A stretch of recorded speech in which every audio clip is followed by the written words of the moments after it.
The Samsung Galaxy Pocket Neo is as low as you can go with a brand name Android smartphone. Call it the super affordable, the ultra low end. Fact of the matter is that it brings Android at a very low price, but can the platform still work and feel good? This is Victor with PhoneArena presenting you the Samsung Galaxy Pocket Neo, a device with a 3-inch display running on Android 4.1 Jelly Bean. It's so small and plastic that it almost feels like a kid's toy phone, but it's not. It's a real device. Let's explore all of its features. The phone is so small it practically fades in the hand. It's the usual plastic Samsung affair, and this time it really feels like a toy, chubby and lightweight. There is a prominent large physical home key on the front, and on the right is a lock button, and on the left a volume rocker. The buttons feel a bit unresponsive and the home key starts wiggling after a few presses. There's also a micro USB port to sync and charge the phone on the bottom and a 3.5mm headset jack on top. The 3-inch LCD display does not impress in any way. It features a very low 240 by 320 pixel resolution that makes text hard to read and the overall image not sharp at all. On top of that, it does not feel very responsive.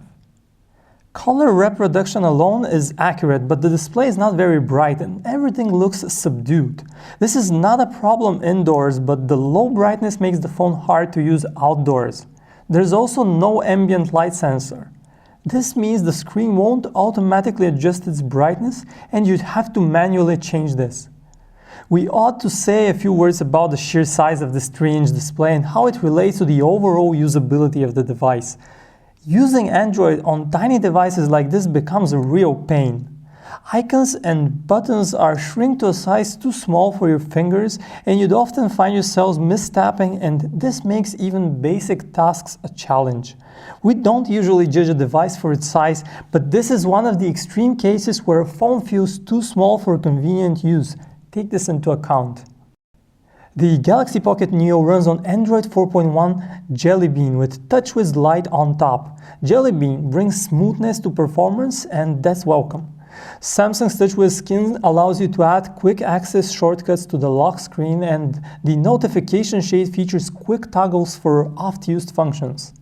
Samsung brings some nice apps on board like the Calendar and Organizer S Planner and the Chat On Instant Messenger and the File Manager. The Phone Book is another Samsung-specific app. Here you can swipe right or left on a contact to call or text them, which is nice. The Galaxy Pocket Neo packs a modest single-core 850MHz Broadcom chip with a solid 512MB of RAM. That might sound complicated. In reality, good news is the Galaxy Pocket Neo runs smoothly without slowing down most of the time. Now, this is not the perfect device for gaming, but we managed to run basic games like Temple Run and Angry Birds without a hitch.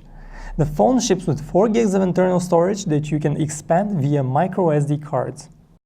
When speaking about internet and connectivity, we have to mention that reading text on the web is a real struggle on the low-resolution 3-inch screen.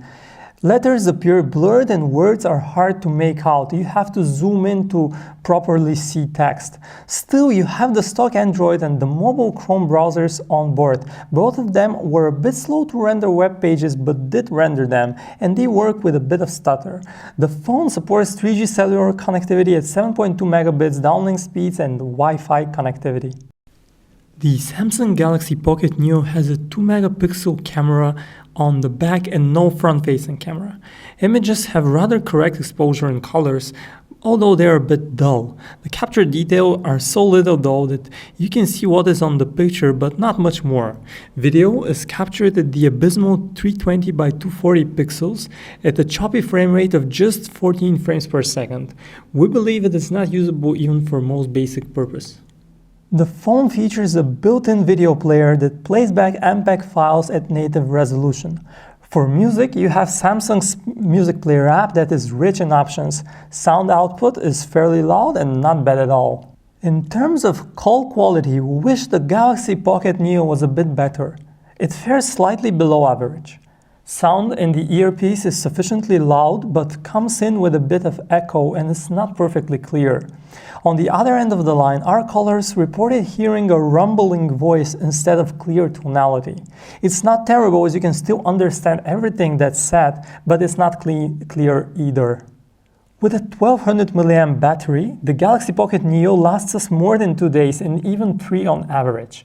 The smaller size predisposes to reduced usage, and maybe that's what leaves the impression of such great longevity. The Samsung Galaxy Pocket Neo is really in a league of its own when it comes to Android smartphones and smartphones in general.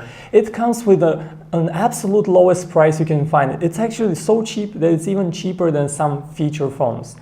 It costs around $90 to $120, and it really has no competitors at this price point.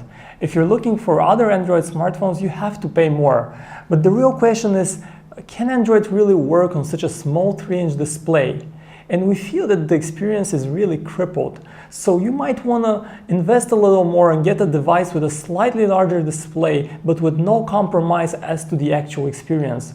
One such possible phone would be the Sony Xperia E that comes for a slightly bigger price, and if you want to experiment with a different platform and a different device, maybe the Nokia Lumia 520 would be another choice. All in all, though, the Samsung Galaxy Pocket Neo comes from a smartphone maker you know, and if you really care about the budget, then this might be your device. But be warned that it comes with a lot of compromise. For an in-depth review, feel free to check out PhoneArena.com. Thanks for watching.